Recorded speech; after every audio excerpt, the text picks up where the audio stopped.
Chance prefers the prepared mind. So stock up on water and stock up on food, pulses, etc. Anything that will keep, cans, etc, etc, etc.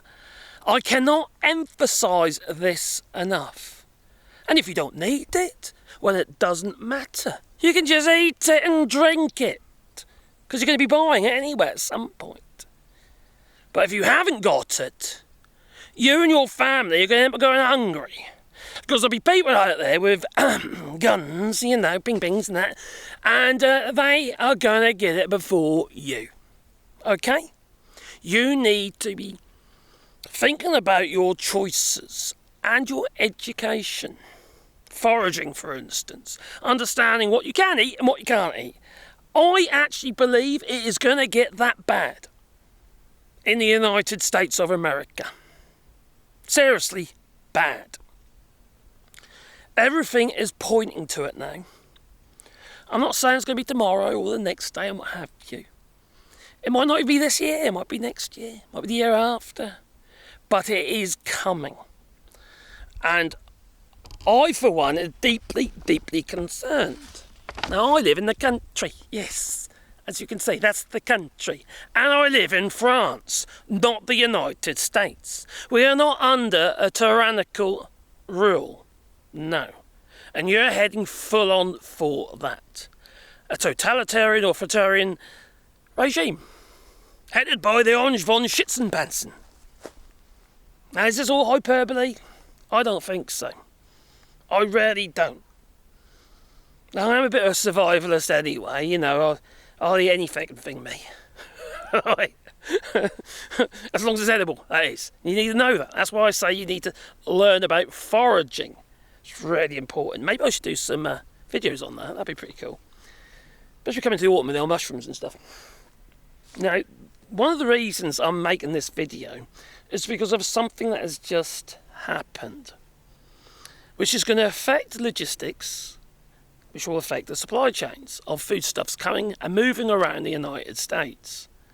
Now, we know that things are already pretty bad, aren't they? Because all the hard-working individuals who are in the fields breaking their backs every single day, but apparently their backs don't break, according to Donald Trump. But anyway, breaking their backs every day, doing their thing to earn a bit of crust for themselves, but also they are feeding you.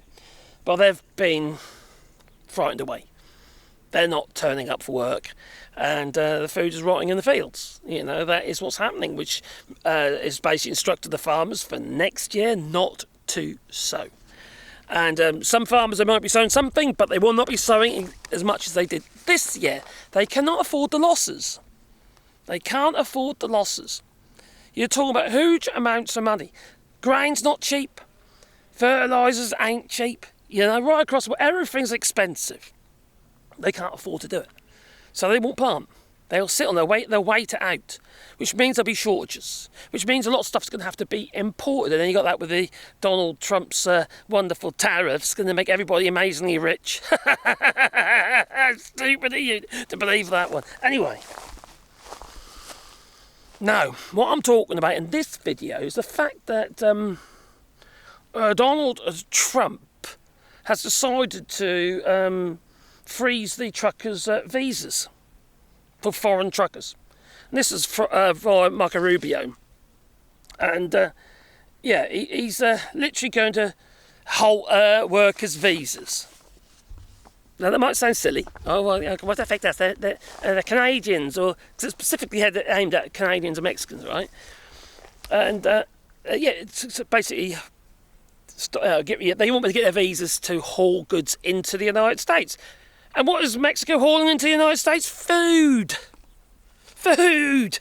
Not just cars and bits and pieces like that. No, it's food that you eat.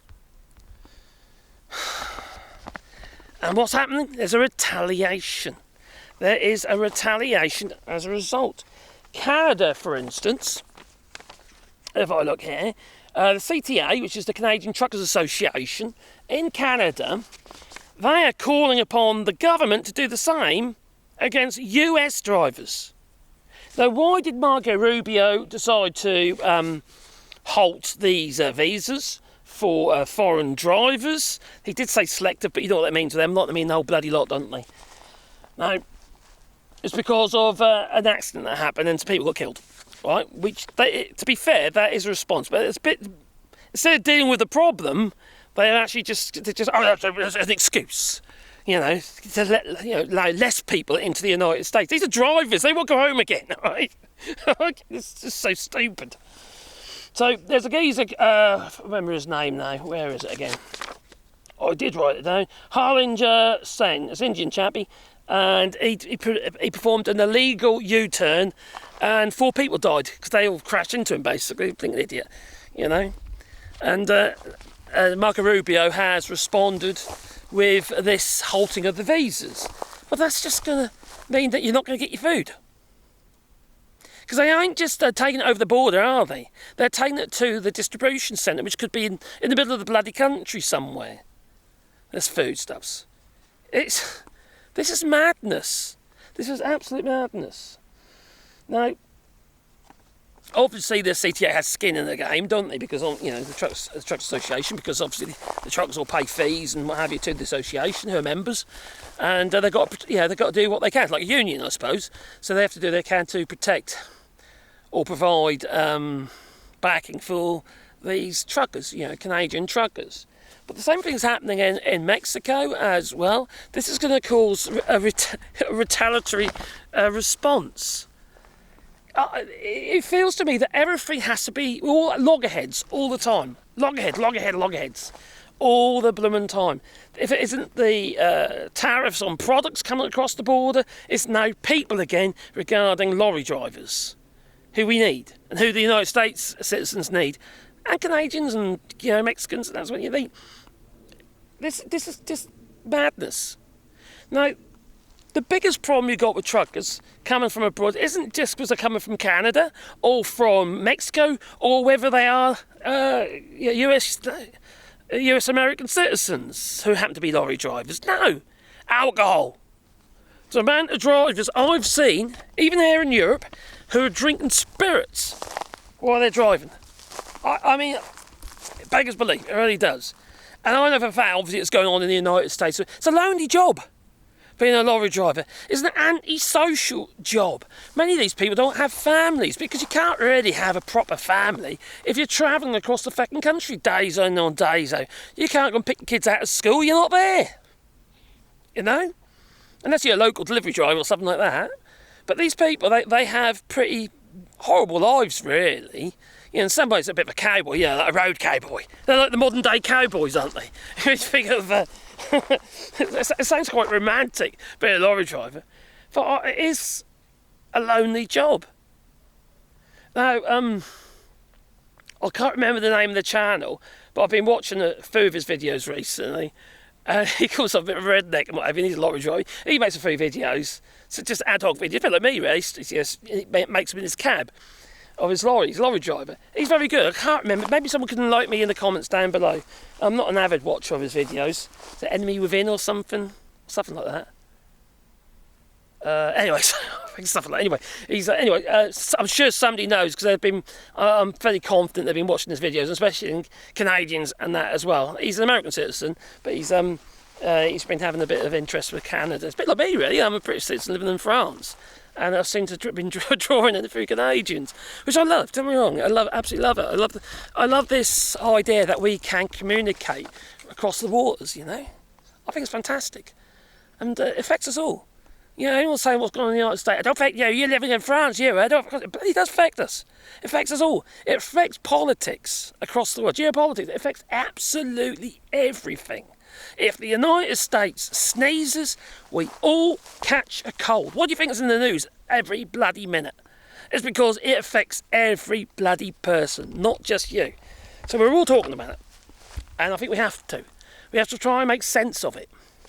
Anyway, so from what I can see here, workers who happen to be truck drivers coming from abroad are going to find it very difficult to get their visas from now on, which means that products will not be coming into the United States from Mexico or Canada at the rate that they once were, which means there will be food shortages at a time when the farmers in the United States are not going to be growing. Does it sound sensible to you? Because it doesn't to me. It sounds like a massive bloody problem. There's going to be Germany and places like that, they're going to be doing airlifts. The Lufthansa will be coming over, will be doing airlifts into the United States with food parcels, like they did during the Brexit in the northern county, in Birmingham or somewhere like that, even though they want Manchester or Birmingham, even though they won't admit it. You know? It's just, well, no strangers folk, you know, no strangers folk. Anyway, I'm in the Limousin here in France, which is a nice country area. I've only seen one car come past. Actually, it was a van. It was a farmer's van. So, yeah, it's quite peaceful here. And if I wanted to do a bit of foraging, I could come over here. Although I don't know if I'd attack these ones because they don't look very good, actually. These ones don't. No, they don't. Well, that one's all right. I got a blackberry. Yeah, see, blackberries. Forage for your food. Nice, I'll tell you. Oh, yummy. I might get another one. Anyway. Please beat that like button, maybe subscribe to the channel. The only thing I would say is, I just clean my teeth. Toothpaste and blackberries don't go. No, and it gives you a bit of an aftertaste. That's weird. Anyway, please beat that like button, maybe subscribe to the channel, and the little bell icon, because then you get one of us in your pocket every time I upload another video. And thank you very much for all the support. Toodaloo!